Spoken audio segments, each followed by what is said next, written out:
L'ivresse du souvenir, le père Goriot.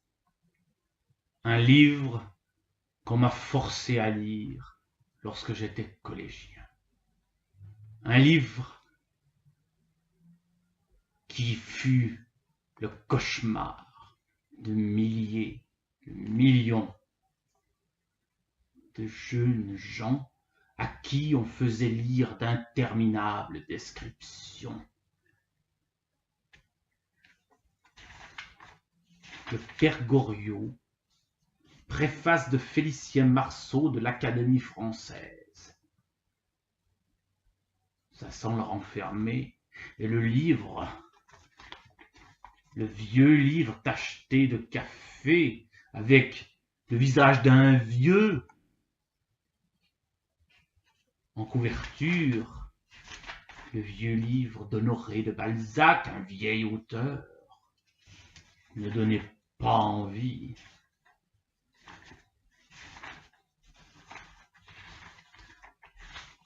Le père Goriot, au grand et illustre Geoffroy Saint-Hilaire.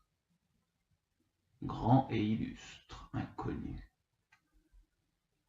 Et voilà comment ça commençait. Madame Vauquet, tout juste pas. Vauquier. Madame Vauquet, née de Conflans. De Conflans. Madame Vauquet, née de Conflans, est une vieille femme qui, depuis 40 ans, tient à Paris une pension bourgeoise établie rue Neuve-Sainte-Geneviève, entre le quartier latin et le faubourg Saint-Marceau. D'où le Félicien Marceau de tout à l'heure, sans doute. Et puis, la pension Vauquet pendant des pages et des pages et des pages, et tous les habitants de la pension Vauquet, pas Vauquier, Vauquet,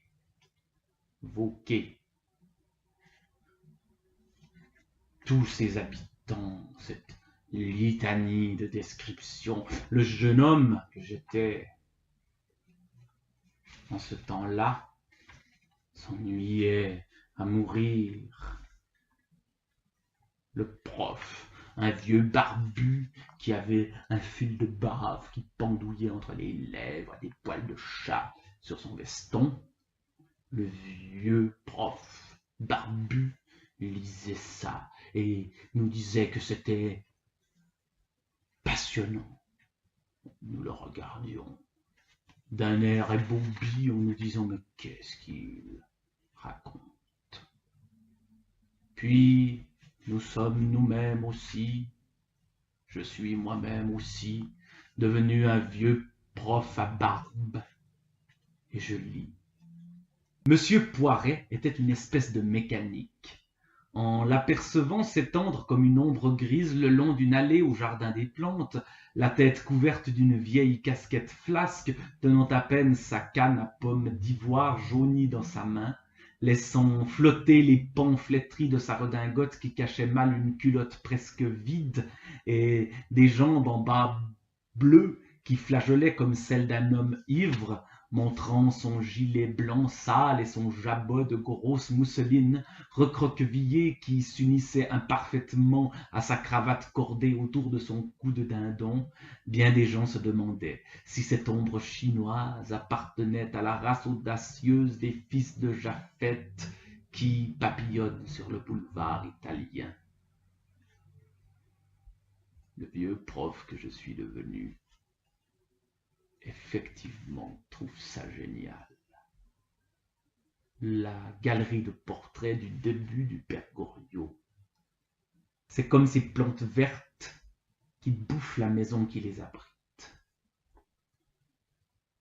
Quoique mademoiselle Victorine Taillefer eût une blancheur maladive semblable à celle des jeunes filles attaquées de chlorose, et qu'elle se rattachât à la souffrance générale qui faisait le fond de ce tableau par une tristesse habituelle, par une contenance gênée, par un air pauvre et grêle, néanmoins son visage n'était pas vieux, ses mouvements et sa voix étaient agiles. Ce jeune malheur ressemblait à un arbuste, qu'est-ce que je disais avec les plantes vertes, aux feuilles jaunies, fraîchement planté dans un terrain contraire.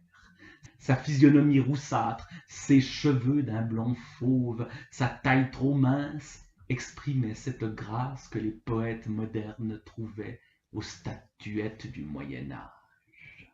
Ses yeux gris mélangés de noir exprimaient une douceur, une résignation chrétienne. Ses vêtements simples, peu coûteux, trahissaient des formes jeunes. Elle était jolie par juxtaposition. Et ça continue ainsi, ces portraits pendant de nombreuses pages. Puis, le père Goriot est abandonné par ses filles. Puis, arrive Rastignac. Il ne se passe pas grand-chose dans le père Goriot. Tout commence par cette phrase. À nous deux maintenant. Le défi lancé par Rastignac à Paris. 3 lignes avant la fin du livre.